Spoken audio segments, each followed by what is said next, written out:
Selamat pagi untuk kita semuanya. Baiklah, kita akan melanjutkan materi pembelajaran kita bab baru mengenai pencemaran lingkungan. Kita lihat dan kita simak pembelajaran kita pada pagi hari ini ya nak. Kalian ikutin sampai videonya habis. Kita lihat, perhatikan gambar berikut. Nah, apa yang kalian dapat simpulkan dari melihat gambar di bawah berikut? Bahwa yang terjadi dari gambar tersebut adalah pencemaran lingkungan, sampah berserakan di mana-mana, adanya asap pabrik yang merupakan satu dari beberapa faktor yang dapat mempengaruhi kualitas lingkungan. Apa yang terjadi jika lingkungan kita tercemar? Kalian dapat merasakan bukan dalam kehidupan kalian sehari-hari? Nah, apa itu pencemaran lingkungan? Kita lihat gambar-gambar berikut. Pencemaran lingkungan itu merupakan segala sesuatu baik berupa bahan fisika maupun kimia yang dapat mengganggu keseimbangan dari ekosistem, atau juga dapat disebut dengan keadaan di mana ekosistem mengalami ketidakseimbangan. Lalu, di lingkungan itu terdapat faktor abiotik dan biotik yang menyusunnya. Faktor abiotik itu adalah makhluk atau benda yang tidak hidup, sedangkan biotik itu adalah makhluk hidup. Keseimbangan lingkungan hanya dapat terwujud apabila ada keselarasan antara faktor abiotik dan faktor biotik. Jadi kalau ketidakseimbangan ekosistem itu terjadi jika salah satu faktor abiotik atau faktor biotiknya tercemar, maka terjadi ketidakseimbangan atau ketidakselarasan dalam ekosistem.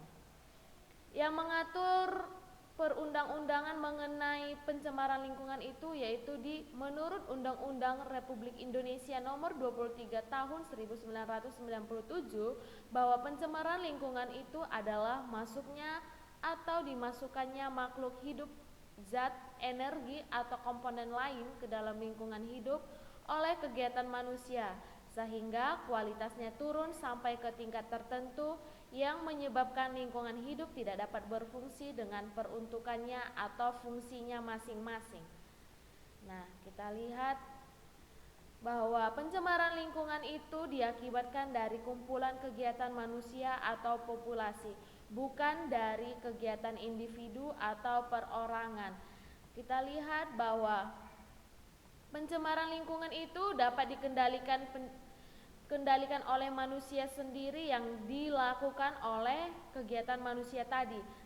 Kita ingat bahwa pencemaran lingkungan bukan hanya dilakukan oleh individu saja, tapi dengan kegiatan banyak orang atau populasi manusia. Nah, yang pertama itu karena limbah rumah tangga.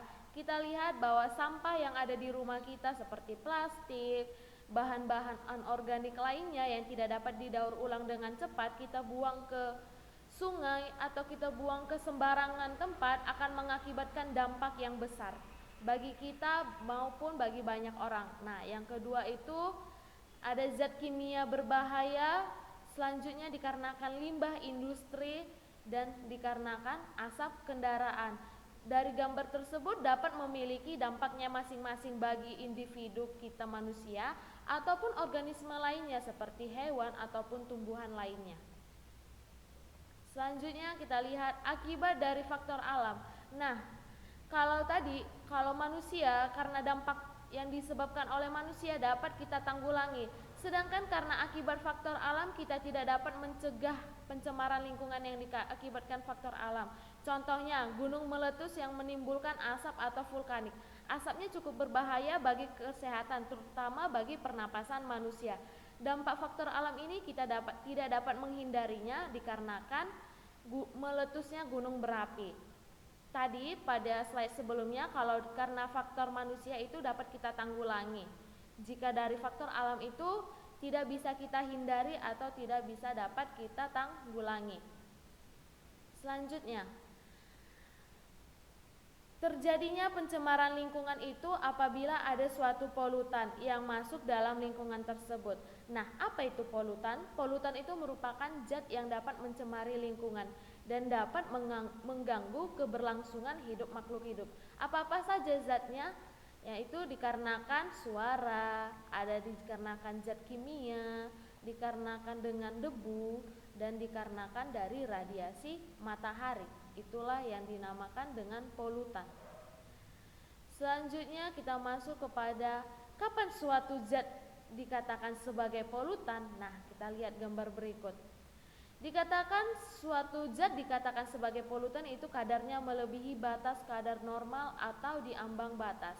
Nah, jika kalian membuang sampah dari satu orang menjadi banyak di dalam sungai atau secara berlebihan, maka akan terjadi yang namanya banjir, terjadi yang namanya bencana alam lainnya. Dikarenakan apa? Akibat manusia, akibat kita sendiri. Lalu, berada pada waktu yang tepat. Dan yang terakhir, berada pada tempat yang tidak semestinya. Nah, seharusnya sampah letaknya di mana? Di tempat sampah. Itulah dampak yang terjadi jika kita membuang sampah tidak pada tempatnya. Oke, selanjutnya, pencemaran lingkungan itu dapat disebabkan oleh dari pencemaran air, ada juga pencemaran udara yang disebabkan oleh limbah industri tadi, pabrik-pabrik, dan yang terakhir adalah pencemaran tanah yang diakibatkan oleh manusia, pembuangan sampah yang tidak semestinya. Nah, materi ini akan kita pelajari lebih lanjut pada bab selanjutnya. Sekian dari materi Miss hari ini. Kalian dapat mempelajarinya pada buku LKS kalian mengenai pengertian pencemaran lingkungan, dan Miss harap kalian dapat memahami materi pencemaran lingkungan.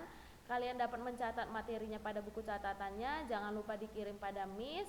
Paling lama jam 5 sore Miss tunggu ya nak. Dan selamat belajar, semangat untuk belajar kita. Selamat pagi.